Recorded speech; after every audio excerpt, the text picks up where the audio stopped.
back to Let's Find Out. We're here today at Bobby Biwas' place down here in South Florida. This is actually a revisit. So we behaved well enough to be invited again. And we're lucky to be here because we've got a plethora of fruit to look at and to try with Bobby. We're really pleased to be here, and we'll get a chance to find some new things out. Let's meet our host, Bobby Biwas. Bobby.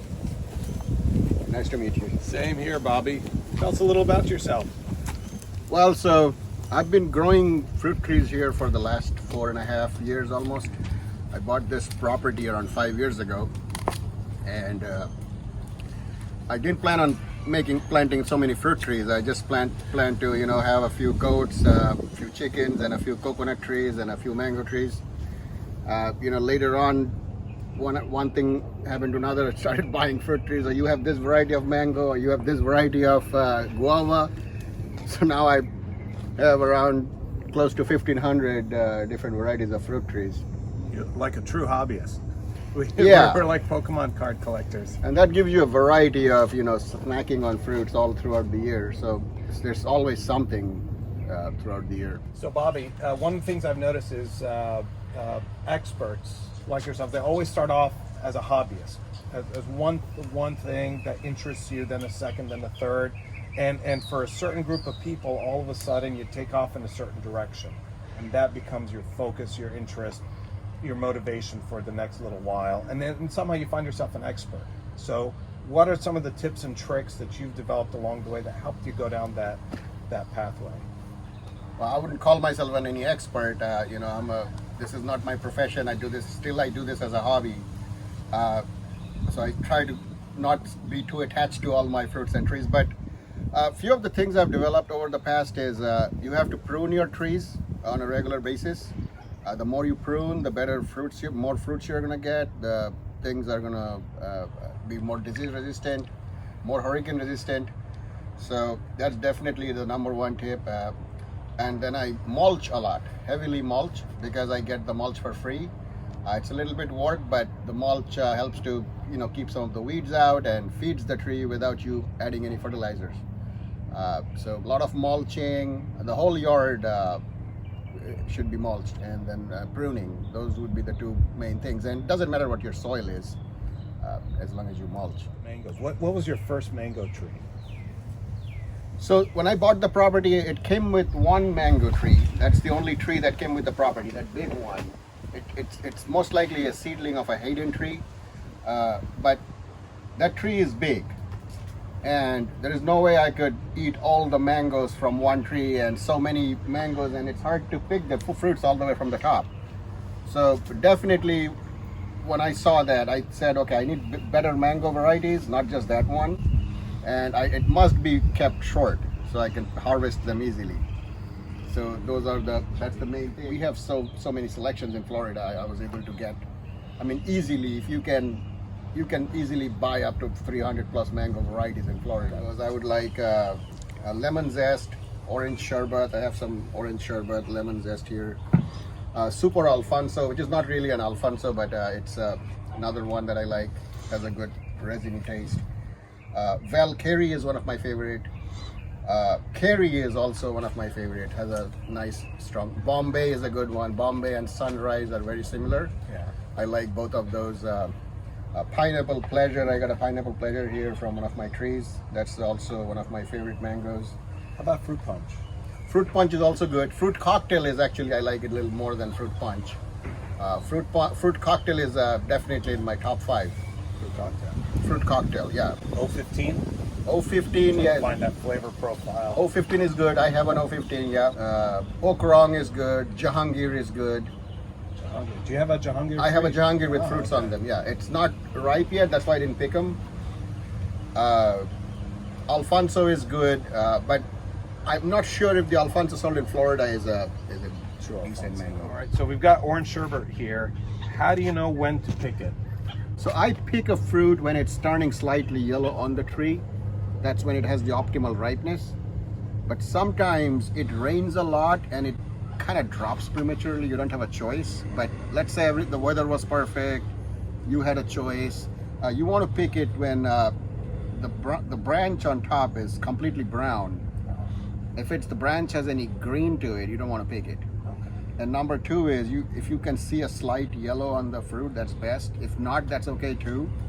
But if you have to yank the fruit, then it needs to stay a little longer. Okay. The best way actually is to smell it. If you can smell like any mango flavor, then it's probably a good indication that it's ready. And that's also how you can tell it's ripe to cut it open. Is when you smell it. It gets a stronger smell. Stronger smell, like you can tell the smell turns into sweet, more aromatic. We can't try all mangoes, obviously. Okay, so that's a totapuri. I have a feeling this is going to be sour. Maybe not ready yet. You can smell it, and you can smell the sourness. I don't know if you can tell. It's not as floral as correct as I would.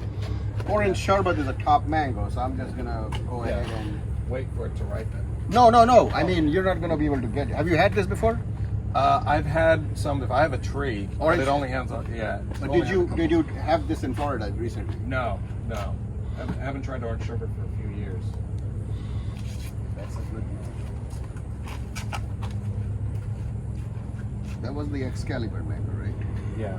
Or no? Well, we'll pretend it is. Excalibur or a guava?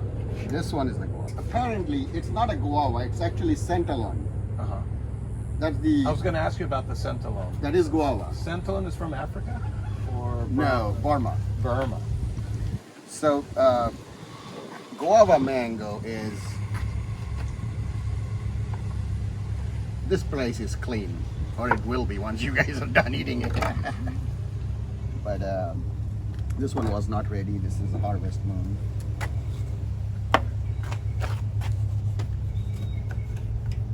This is a spirit of 76. Sometimes the bad rain timing can ruin your crop, like make it really go from one extreme to another extreme. Yeah, it can dilute the flavor. Definitely. So this is Excalibur. Yeah, Excalibur. You said it's the tree's not necessarily from India, but it's got some Indian heritage. Indian heritage, yeah. Definitely has a full fruity flavor. Trying to get some of that resin from that.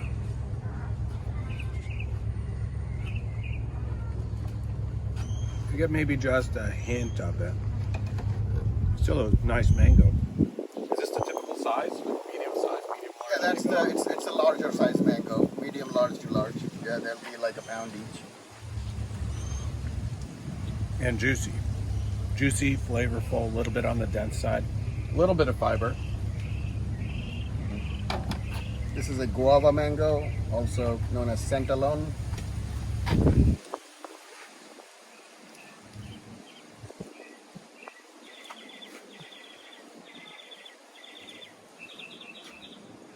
Despite being from Burma, does it have a little resin to it? Guava will have a slight bit of resin, correct? Yeah, I think that's what I'm tasting. But this is Valkyrie. So this is one of your favorites? One of my favorite Valkyrie, correct. And this one in California came in our top 2 for our tasting last year.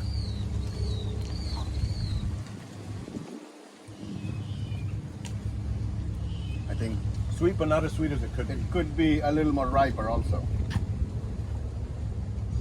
Yeah, it's VAL-Carry. This is a seedling of Carry and Valencia No, Pride? it's a Carry and Valencia Pride.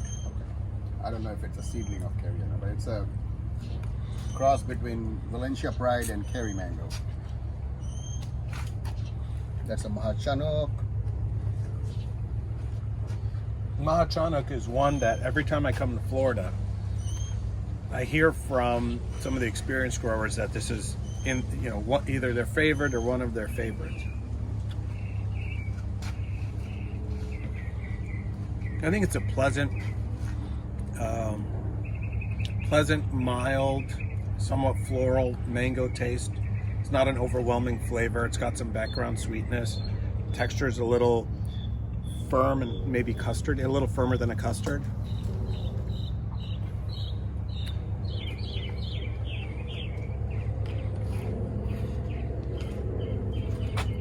So we're talking with Bobby Biwas, and we're talking about how you grow your trees, and it sounds like you've got predominantly an organic philosophy, organic approach to growing. Yeah, so I'm growing for my personal consumption. So to me, if I'm not growing organically, I may as well buy it from the store, right? So that's one of the main reason I'm growing it myself. So it is organic. There are a few factors when you grow organically you have to keep in mind. Even though it can be less costly, you're not buying expensive chemicals, it could be more work though. So there is some plus or minuses. You talked about controlling fungus, that sometimes you feel you don't necessarily have a need for it, but if you do, you use manure. Is that bull manure or chicken manure in the soil? So I have all kinds of manure. So there is two kinds of organic material I use. One is I have a contractor in Lion Country Safari. So I have manure that includes lion to camels to giraffe to rhinos. But that's not the point though. It's not like one animal's manure is going to be specifically targeting certain funguses. The idea is to have a healthy soil, right? Before you grow a tree, you have to grow the soil. Without growing the soil properly, you're not going to have a good tree. It doesn't matter what tree you grow. It's not like whether you're growing mangoes or jackfruit or durians. Unless you have a healthy soil, that tree is going to not do well down the road. One of the best ways to make a soil healthy is to have a good microbiome in the soil. Manure is one of the approaches, right? So my soil is sandy. It doesn't matter what soil you have, but you could have clay, you could have sand, they're all good. But you have to add a layer of compost, organic matter on top, and that eventually will fill up your soil and amend your soil, and the roots would go up and feed at that level. So I mulch with pine mulch, which is called, like in Florida we have it's called dirty mulch, which is like cabbage palms. So all the palm trees are mulched, and basically from fronds it's got a good nitrogen content, good carbon to nitrogen ratio, and that's palm fronds mulched. That's what I use. And then on top dressing I would use a manure, but the manure is not straight pure hot manure. It's cut with leaves and other pine shavings, so it's To help some of the bacteria and fungi. yeah, you don't want too down. strong of then it's super high nitrogen that can burn your roots. So I bet, when you've got that mixed manure, it's probably already being worked on by beneficial fungi, mycorrhiza. Do you add mycorrhiza on top of that? I don't anymore. So when I first moved in, I didn't have access to manures. So at that point, I got some mycorrhizae fungus. I ordered online, and you want to get something that has beneficial bacteria also, like a trichoderma, which is pathogenic to funguses, like Phytophthora and other pathogens. That it kind of attacks those. You want some beneficial funguses like the mycorrhizae. You want to make sure you get both endo and ecto, and like a combination of beneficial fungus bacteria. Yeah, not just one type. Not just one type. And you also want to, there are many strains of mycorrhizae, right? It's not just one fungus, it's a group of classified. So you want the strain that works for your climate. So tropical places, rainy places will have a different mycorrhizae than drier places do. Animal manure is really a good option, because think of it, like if it was something really bad, right, the animal would be dead. It comes from a healthy animal that has not been sick, it's not been given any antibiotics, it's a healthy animal. So the microbiome coming from that animal should be good, ideally should be good for the soil. Yeah. And it's probably returning concentrated nutrients back into the soil. Well, the job of you got to understand what's the point of a bacteria or a fungus is. The point of a fungus or a bacteria is that they break down nutrients and make it into chelated and colloidal forms. So it's easier for plants to absorb. And they're not doing it as a favor. they want the sugar from the tree in return, and through osmotic exchange, they take the sugar out of the roots, which the roots got it from the leaves, and the leaves got it from the sunlight with photosynthesis, passed down to the roots. Roots are giving it to the funguses and bacteria, and the bacteria and funguses are giving back the minerals like calcium, without which you're not going to make any fruits or seeds or It's good quality. calcium, zinc, your potassium, manganese. So whatever. So that's what a healthy microbiome will do. If you're going the NPK route, like non-organic, right? All those minerals are already chelated. So they already know you don't relying on the bacteria at all, because you probably don't have much bacteria anyway. So anytime you add a synthetic fertilizer, let's say NPK, it's gonna have potassium nitrite, which is basically what they use to preserve bacon.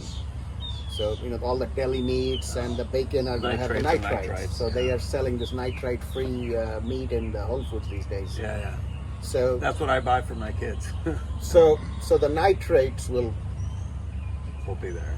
kill the bacteria. That's the job of the nitrate. So Bobby, what is your fertilizer regimen? If you were to walk us through beginning to end of the season. Mangoes and other trees that grows like weeds here, I don't fertilize them at all. I don't even put manure. I don't fertilize at all.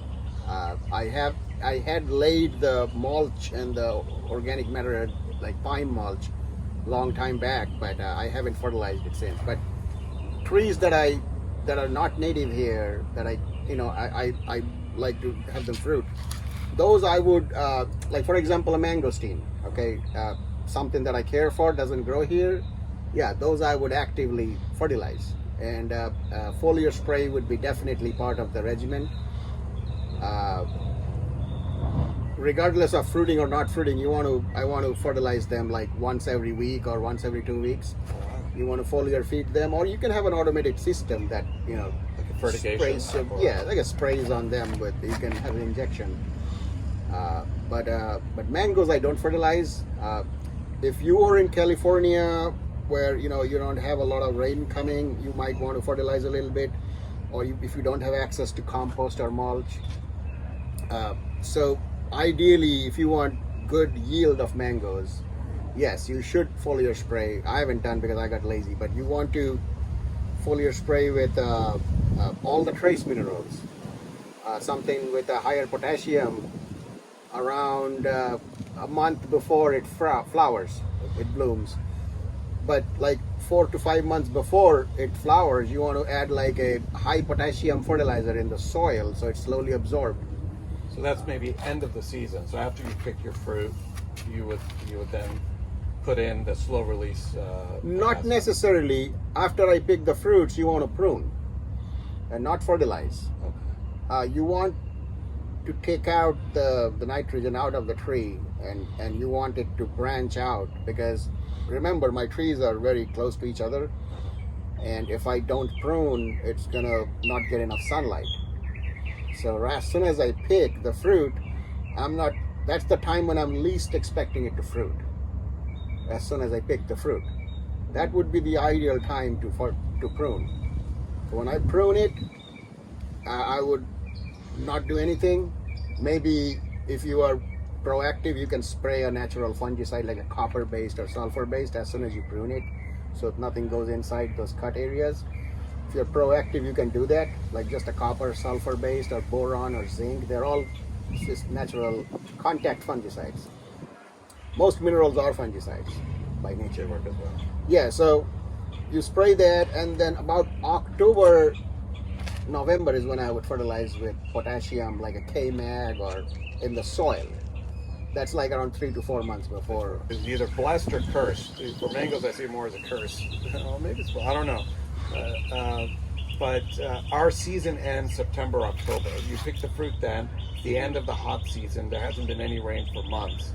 You get these really concentrated, very flavorful mangoes. But you're not going to get any growth. So if I prune, I have to either prune and sacrifice fruit in June, July, so I can get vegetative growth, or I leave the fruit on, and then I prune afterwards.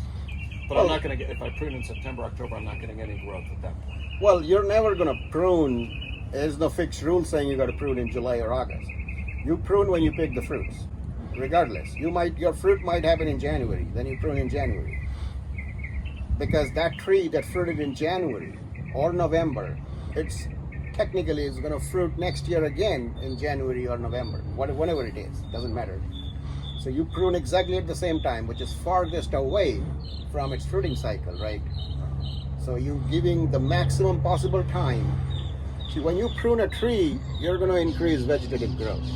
It may or may not grow, that's not the point, but by pruning, when you cut grass, you're going to get more grass. So when you prune a tree, you're supposed to get more vegetative growth. So think of it logically. One would be the worst, absolute worst time to prune. That would be right before it flowers. Yeah. Right? You're taking away from your harvest. Yeah. Correct. So right before it flowers, if you prune it, it's gonna ditch the flowering and it's gonna start growing vegetatively. So you want to prune as far away from the fruiting cycle, meaning from flower stage to fruiting stage. You want to stay away from that when you prune. The best time would be right after you get the fruits. So that way it gets a full 1 year back to fruit again.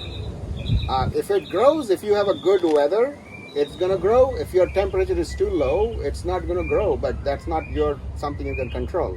You should still prune it when you pick the fruits. So there are many reasons to prune. Yeah, fruit, obviously you're gonna get more fruit per land area, but that's one of the reasons that pruning will actually, think of it this way, whatever doesn't kill you is gonna make you stronger. So when you're pruning a tree, you're basically making it more resistant to stress. It's going to be more resistant against pathogens, insects, weather. You're just increasing the tree's overall hardiness and immune system just by pruning alone. One of the main reasons I would prune in Florida especially is to make it more wind resistant. The higher the tree, the more torque it's going to get from the wind. It's more likely to fall over. So I want to prune so that it stays compact, more wind resistant. You can shape your branches, right? Like you want to go certain directions, like one branch here, you can control all those by pruning. Yeah. And not go in one direction and end up not getting sun or getting too much sun. So that's the main reason. We get something called Santa Ana winds, which are typically October through, let's say, February or March. This unique weather pattern where everything gets reversed. You get these 30 to 50 mile per hour winds. And if you're, our mangoes like to grow, through the tip. So they're not branching. If I don't prune, they just keep growing through the tip. You get like a 4 or 5 foot long branch. And it's just dangly and droopy. And then the winds come in and they tear everything apart. So I actually prune roughly every foot to a foot and a half.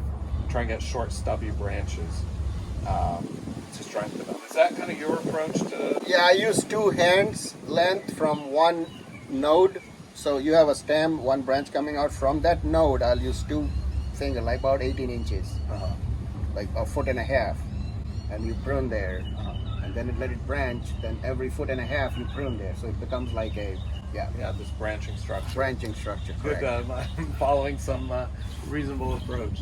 I don't prune any right now. Once it's grown up, that's in the beginning when you're shaping the tree. But yeah, once it's grown bigger and going inside each other, now you don't have a choice. Now you're not going to measure. You're just going to whack it and then make sure you can walk between the trees. Yeah. So when the pH goes above a certain number, like above 6 or 6.5, it locks up the minerals. At a pH of 5.5, you can have iron sulfate pretty much available, like ferrous sulfate or iron oxide at around pH of 5. But if you want to go, which means the red clay or anything, those like that, those would be available for the trees to use if your pH is 5 to 5.5. But if your pH is above 6, for example, then it locks up those iron compounds. So now, if you want to feed that mango with iron, you can't do it with what's in your soil because it's locked up. So you have to, at that point, feed it with a chelated iron. So with the pH being low, I would say for mango, I would keep around 5 to 5.5, and that should be perfect for utilizing even rock minerals. You know, We had some of the scions we got from the varieties I'd never heard of before. Van Lax. I'm just going to run these by you, see if you've heard of them, if you've tried them. Because the person who gave it to me promised they tasted good. Imam Passant, I have a tree. good tree. Is Yeah. it good? It's good, Good. very good. Van Lakshmi, I have not had that. No, have you heard of it? I have not heard of it. Not heard. Gulab Khas. Yeah, I have had that. I have the tree too. Oh, you do? In fruit, yeah, but I have a small tree. Is it? Have you tried the? I've original? tried it. I've tried the fruit in India. It's a colorful fruit. Tasty, It's tasty. It's good. Not my favorite, but it's good. but it's good. Jumbo Kesar, A Kesar. I have a Kesar. I don't have a jumbo Kesar. No. Chansa, Chausa, yeah. Chausa. I have a tree also. Yeah. tasty. Yeah, I've it's tried a it longer imported. type mango. Yeah, Yeah. it's good. It's many people use it for like make the mango lassi and stuff. They kind of use that sometimes, and Okay. that and Alfonso too. Alfonso. Anwar Ratol, Anwar Ratol, I have a tree. Yeah, has it fruited? no, small No, tree. small tree. Okay, still working on it. Alex has it. Alex has it. He's a Anwar Ratol. Yeah, that's where I got it from. And he's fruited. It's a real one. He is fruited. Yeah. Yeah. It's a lot of seed. Small fruit, big seed, but it's tasty. You're like, nah, maybe, maybe not. I mean, they're all good. I mean, all mangoes are good. There's no bad mango. One of the things we talked about with Gary's Hill the other day is his new focus. One of his new focuses is more on rootstocks and how to find a dwarfing rootstock that works for people to get take advantage of space, compact tree, compact space, but still get more fruit per like let's say exposed surface area. Are those things that are important to you, significant to you, and if so, how does that factor into how you grow your trees? Dwarfing is always a desirable quality because your idea is to have more fruits per acre and less of the woods and the stems and the branches and the leaves. When you dwarf, the tree puts more energy into fruits. So you're going to see a beautiful small tree loaded with fruits compared to a giant tree that also has fruits, but not in proportionate amount as the dwarf does. The dwarf has a way higher proportion of fruits to trunk and wood, right? So that's a definitely desirable quality. The regular, what we use in Florida is the turpentine rootstock, which is not dwarfing, but there are other variants of that and other rootstock people are looking for, like you said, Gary, and many others looking for dwarf rootstock. It's gonna send it, like, keep it short, but it's not the rootstock alone, right? So your scion, your target tree, can take off and become giant. But with the dwarfing rootstock, it's gonna be not giant, but it's gonna be somewhere in the middle. But you're not gonna completely contain the tree unless the whole tree itself is a dwarf. But there are benefits of dwarfing, like we were discussing, like more fruits per land. The way I see it is, you don't necessarily have to have a dwarf tree. You can prune it and make it dwarf, but you got to regularly prune it, like every couple of months, and then you're gonna prune it and shape it. It's like making a bonsai, right? But not that extreme. You're not going to that extreme making it a bonsai, but you're pretty much every couple of weeks and you're going there and pruning it with shears. So tree is gonna be like a dwarf. In places like Thailand or Malaysia, other places, they actually use some dwarfing chemicals, like chemically dwarf it, like paclobutrazol, for example. It reduces the internodal growth, like between two nodes there is, like, you see long lanky branches. Yeah. What dwarf tree is, what is a dwarf tree? It's just, that distance is shortened. So this chemical shortens the length between the nodes and makes it a dwarf tree. So you can chemically dwarf a tree, but I don't use chemicals. I would do it with mechanical ways. But once your tree is dwarfed or reduced in size, if you remove the branches, the tree is gonna have no other choice but to fruit, because it's gonna think I'm gonna get whacked if I grow. You can't grow. One of the things that we've piece together, and bear with me on this question, is for us in California, there's a flowering season and there's a vegetative growth season. So it seems to be temperature dependent. When it's warm-ish, like in the spring, kind of cool nights, 70s, 80s during the day, it's going to flower. When it's hot, high 80s, 90s, low hundreds during the day, and the night times are, let's say, 60s, that's when we get vegetative growth. So we usually don't get vegetative growth March, April. But like if I prune in April, we wouldn't do that. But let's say if I prune in April, I'm just going to get more flowers. And I'm going to keep getting more and more flowers until it gets hot enough. So for us, it seems to be temperature dependent. We had a talk by a guy in, I want to say October or September, who talked about plant hormones. And he mentioned that a lot of plants have different types of nodes. So at one node, you can get vegetative growth, or you can get this replenishing, I forget what he called it, but you can get, like you can refresh your tree. If you cut it and you happen to activate this node, you'll just get like a water shoot basically to refresh the whole tree. So long story short, have you noticed that when you prune, you regularly get more flowers out of the new growth? Or is it vegetative wood and then you get flowers a season after that? I never had flowering or blooming right after I pruned the tree, because in my experience, remember, many trees, for example, cacao, if you prune it, you're not going to get any flower or fruit on that branch for 2 to 3 years. They don't like to bloom on new growth at all. With mangoes, we are lucky. Mangoes, lychees, we are lucky that it does flower on new growth.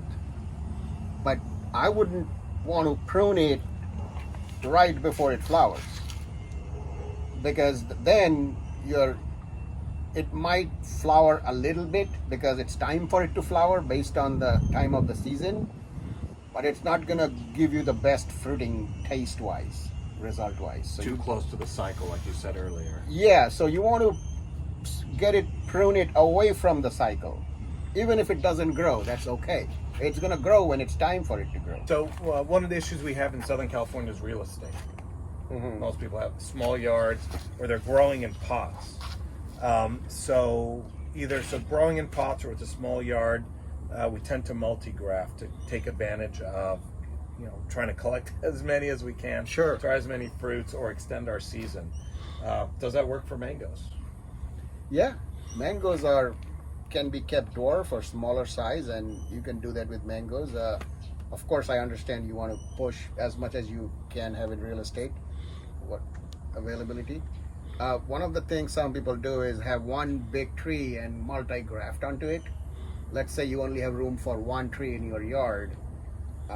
You can have one giant tree and top work it with like multiple varieties of scions. And then to make things more interesting, you can have some varieties in pots. Keep it under that tree. That way you have different, like, let's say 20 varieties on your tree and 20 in pots under that tree. If you want to maximize the space, but you want to stick to dwarf varieties more because, of course, room is an issue. You definitely have to prune it. Otherwise, you're not going to have any success if you don't prune it. Any varieties you recommend for that, either pot culture or dwarfing? I know you said you can manipulate the tree by pruning it to dwarf it, but any ones come to mind? We say, oh, this will be perfect for someone with a small yard. Most mangoes will do well in pots, actually, believe it or not. I mean, the pots, the tree needs nutrients to fruit. If you feed it regularly, it doesn't matter how big the roots are. I mean, you keep on feeding it.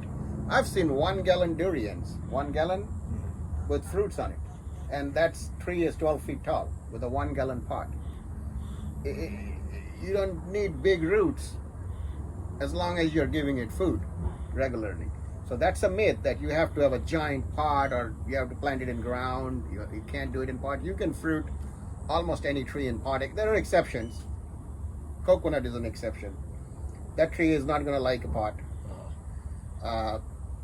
So a few exceptions are there, but most trees actually do better in pots. Yeah. I have a friend in Florida. He's north of us. That he has maybe 1,000 fig trees, and that's what he says. He says he prefers his potted ones because he can control what goes in and out to modify More the pest flavor. management. You're not going to get any pathogen in the soil. Is not going to affect your Tell tree. me about your coconut tree, because I tried to germinate a coconut in California. There was like a 3-month period where I was determined to. You may not know the backstory, so for those of you who don't know, there's supposed to be a coconut tree that is alive and surviving, and it is the northernmost known coconut tree Newport Beach? alive in Newport Beach, which is in Orange County. I think it doesn't exist anymore. I don't think it exists anymore, but around the time I tried this experiment, supposedly it existed, and it was growing next to a sewer grate, and it wasn't the healthiest tree, but it was growing and alive, and people think that it was getting the warmth from the sewers, which helped it grow.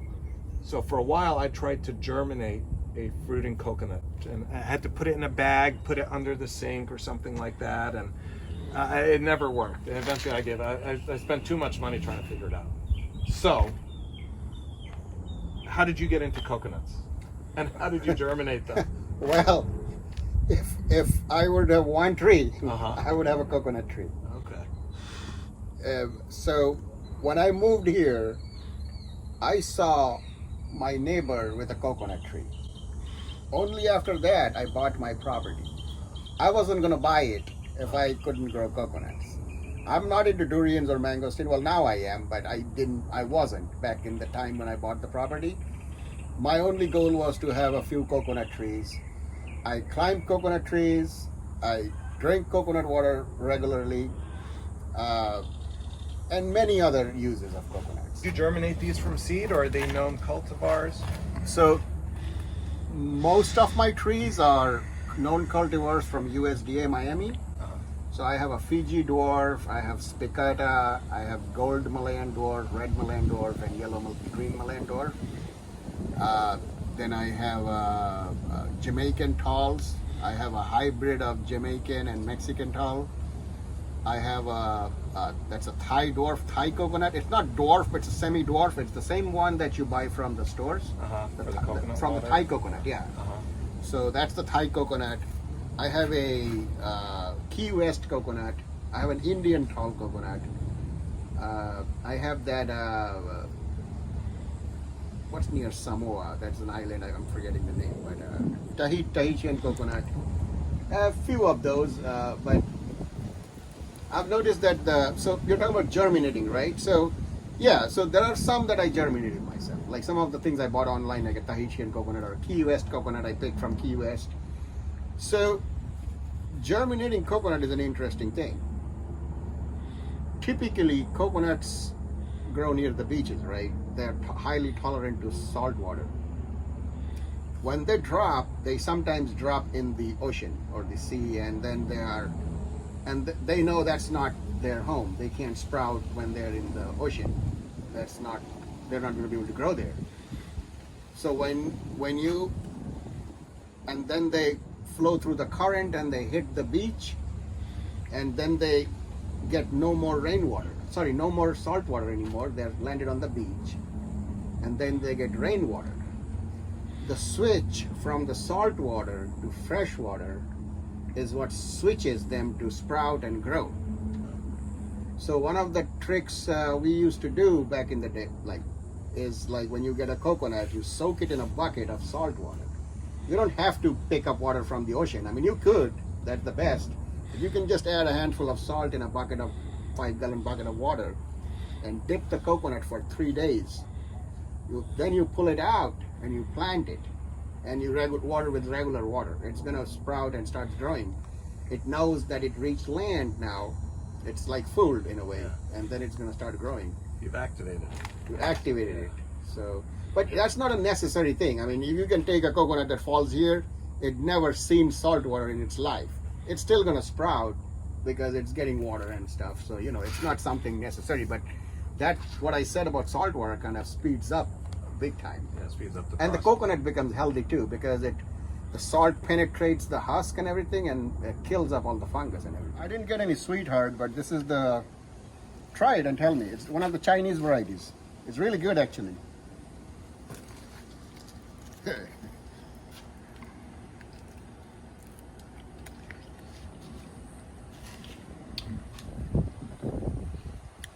is very good. And extra refreshing because it's cold. It's cold, yeah. Well, it's not fresh. Well, it's still good though. Yeah. There, have some more, man. No, but it's tasty too. It's got a rich flavor to It's sweet too, right? Yeah. Huh?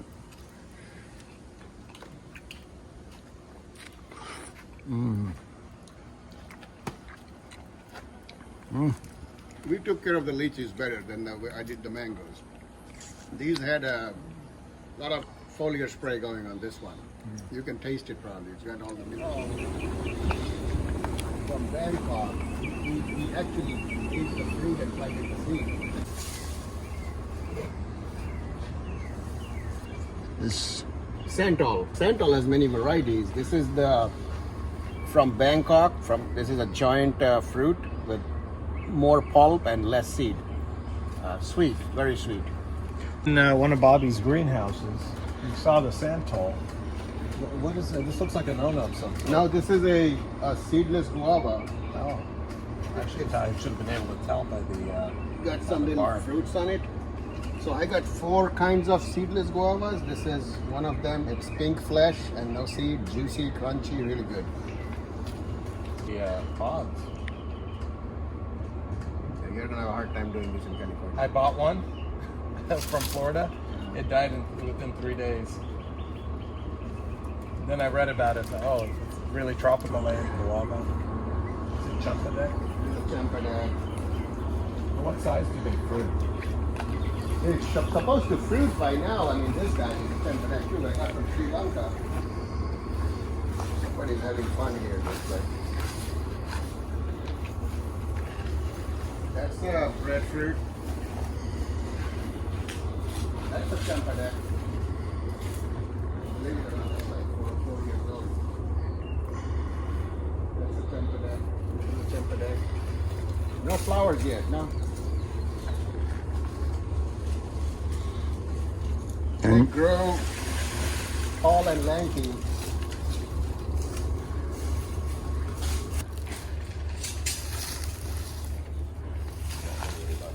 See some cacao. See one on the tree. Oh, there's the little flowers. Oh, I tried for years to grow cacao. I managed to grow it inside a small greenhouse, but I tried to transplant it into a bigger greenhouse. The winds came and tore through that greenhouse. Cacao died for 20 years. The leaves of that paper keep the greenhouse.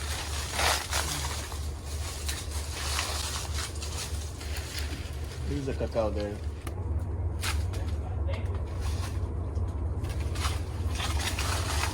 See the flowers coming up, John? Flowers on the branches. What's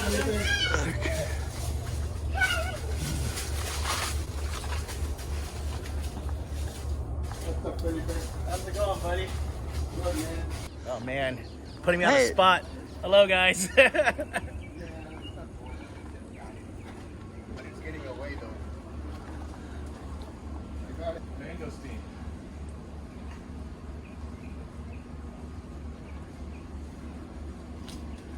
Did you build this yourself? Yeah. The structure? Should have new growth. You see that new growth is coming out of here.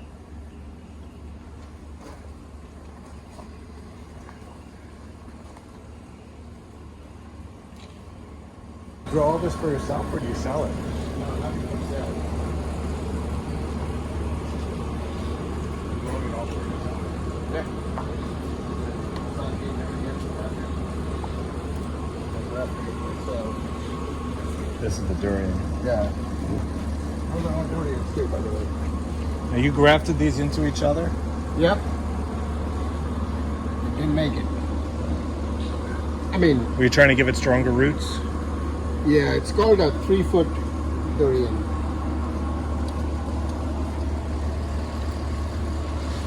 This is a cardamom. Real cardamom. Not the black one. That was a nutmeg then. Yeah, I'm like a lot better. irrigation system? Yeah, irrigation, pH control, all that. Yeah, all this is all mangosteens. These are very good at mangosteens.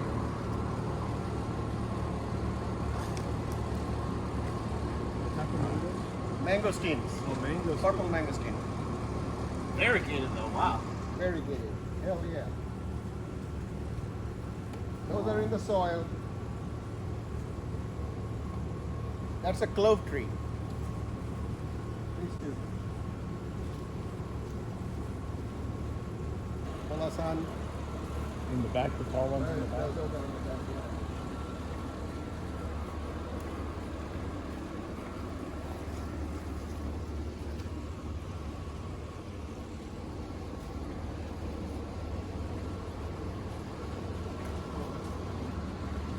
Rambutan. Pulasan. It's an ultra tropical.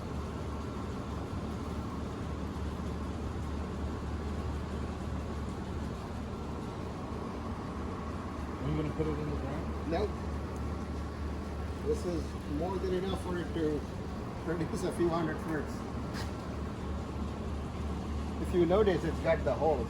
Yeah. Is that for air This is a very good at scarlet. It's got fruits on it. I mean, it had fruits. I ate it all.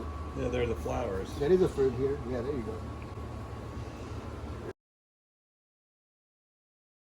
The fruit. Yeah. Nobody has a fruiting variegated scarlet. Or variegated anything, period. Did you source it yourself, or did you? Yeah, I got it from China. Oh. Well, not this big. I mean, I got it smaller. Yes.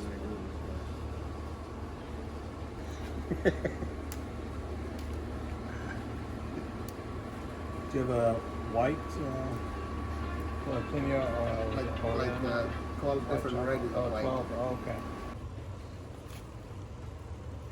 The Monodora myristica, it's also called calabash nutmeg. It's a nutmeg substitute for in the Africa. So where they don't have the real nutmeg, they use the calabash nutmeg. Is that the fruit or seed? Of The fruit? seeds of the fruit, yeah. Even though it's in the Annona family, the seeds are non-toxic. You can eat the seeds. On this particular species, yeah. And this is ultra tropical. This is fairly tropical, yeah. This is grows typically in the equatorial regions of Africa, like your Cameroon, Congo, those kind of area. There's so many kinds of salad, right? There's a red salad, valley salad, Thai long salad. There's a red flesh salad. There's all kinds of salad. So I try to get one of each. Snake fruit. Snake fruit, yes. It's really neat. I can appreciate what you do with all This is a stink bean. It smells like garlic. It's amazing tasty. Like Thai people would know about it. It's called satar bean, S-A-T-A-W, or also known as stink bean. Makes like these giant beans. It's almost the same size as a butter bean or a lima bean, but lima bean. But You this eat it is- fresh? You can eat it fresh. If you do, it's gonna has a strong garlic flavor, which many people love it. You can also cook it with some shrimp paste and stuff, which is why one of the favorite Thai dishes, a kung satao, the shrimp and this bean. We started these from seed, very slow grower, very slow, and they don't like outside. This is what they like. What you're seeing here, it's 100% shade. In case you didn't notice, it's They're undergrowth. Mm-hmm. When do they fruit? Like, they have to get bigger than Yeah, very big. They take 10 years. I'm okay with that. This is the durian in the soil. Oh, I see. It's got two legs, huh? It's got two. No, not yeah. So always good idea to have multiple. You can join them. More rootstocks means more vigor, faster fruiting. Yeah. We've done that for some of our mangoes. The double rootstock or double stem mangoes. Sure. It's not gonna hurt anything. Carao bean. Carao. It's like a long bean kind of a thing. It's an ornamental. People plant it in Hawaii ornamentally. it's like makes beautiful pink flowers, and makes a long bean which is very high in minerals and iron. Women during their period they kind of eat this thing. It's For the blood loss. for the law, yeah. It has a sweet molassesy kind of a flavor. Are these going to go outside then? At some Yeah, point? at some point, yeah. I mean, Florida is at the borderline climate. It's not tropical, but it's very close to being tropical. So once I have a bigger tree that can, when it's young, it has a protection. When it gets big, I can possibly take it outside and plant it and take the risk. Like I have some, marang planted outside, breadfruit planted outside, long kong planted outside, doing pretty well because they have been hardened in the greenhouse for the first couple of years. Yeah. You probably move them out in pots so you can transplant them if they need to. They're struggling.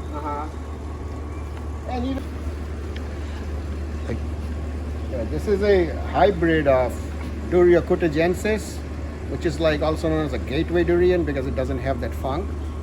And it's hybridized with graveolens. This is an orange flesh, like tiny fruit, really round and very pretty fruit, very beautiful. That's a monkey durian, came from Hawaii. This is a white durian, like pure white flesh. And these are all the durians that I grafted myself. This is a black thorn. You see the seedlings there. So I took one of the seedlings and I ordered a durian from Malaysia, bare root, but they all die, so that's fine with me. I just selected the scion and I used my seedling, which was growing in this pot. So the root stock was solid. That gives this is a black thorn. This is the most expensive durian, like twice as much as Musang King, the best durian, hands down. Tastes like whipped cream, pretty much. This is a rainbow durian. Has shades of yellow, pink, red, orange in the flesh. This is a rainbow durian. This is a golden phoenix. Another golden phoenix. That's a red graveolens. That's a oxalianus. You see how the leaves are different on the oxalianus? Yeah. Kind of veiny. Yeah, see the veiny and A little translucent. more rough, like a velvety. Whereas this is smoother. Yeah, smoother and glossier. And you would see many trees that are planted 2 or 3 in one hole, like that's 2 in one hole. So what I would do, I did there, I would top work it and then join it. Durio graveolens. Yeah, the leaves get bigger.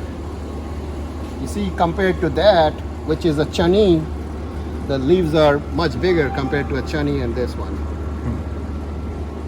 Sorry, that's a chani. These are chani seedlings. This is a Durio dulcis. And this is a Durio oxalianus. See how different the leaves are? It's like a bush. But this one can fruit faster, like 3 years, 3 to 4 years from seedling, if everything is ideal. The dulces. The dulcis, fastest fruiting from a seedling. Durian, this is a durian. You want uniform branches and you don't want branch crossing or 2 long branches close to each other. It makes no sense. And you want to remove those unwanted branches early so that the energy goes into the branches you want to grow. If you wait, then you wasted energy from whatever you pruned, right? So for example, I got 2 branches coming out of here. I don't want 2 branches growing this way close to each other. So I'm gonna take this one out. You just pinch it off. And I want to keep it close to the thing so it's more load balanced. If I put it right here, it's gonna be more torque on the system. So now it's gonna not waste energy on this guy. It's gonna put all the energy here. So this thing is gonna grow a little faster. Same with this one is growing. That's fine. This one is,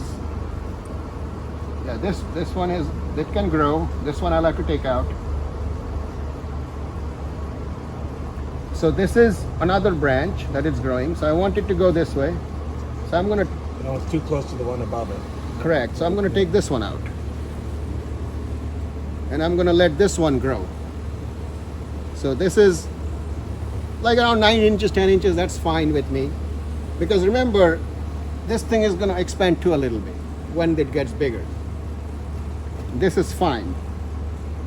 So that's it. I don't want to take off any more because you need because when you're in a darker environment, you're not getting a lot of sun. So you don't want to prune more than 5 to 10% on this one. So this is a whole new different pruning strategy compared to mangoes. You take 25% off, that tree is dead. It's going to lose its solar panels. Yeah, I mean, some failed grafts that I tried to graft didn't work out, and in life you fail many times, and that's normal. It's see it's pushing out. I mean, the rootstock is not 3 of those.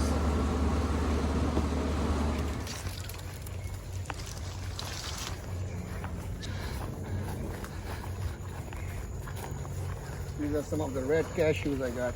Oh, look at that.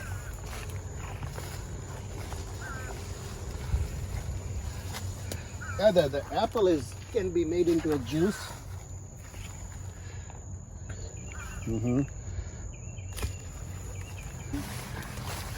No, I mean, I'll make a juice out of it when I get a chance.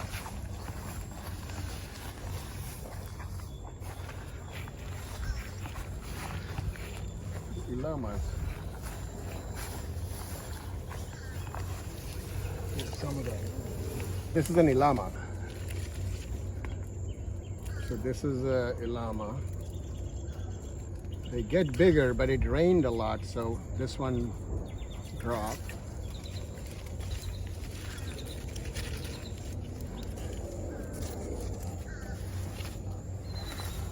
They're supposed to split when they are ripe.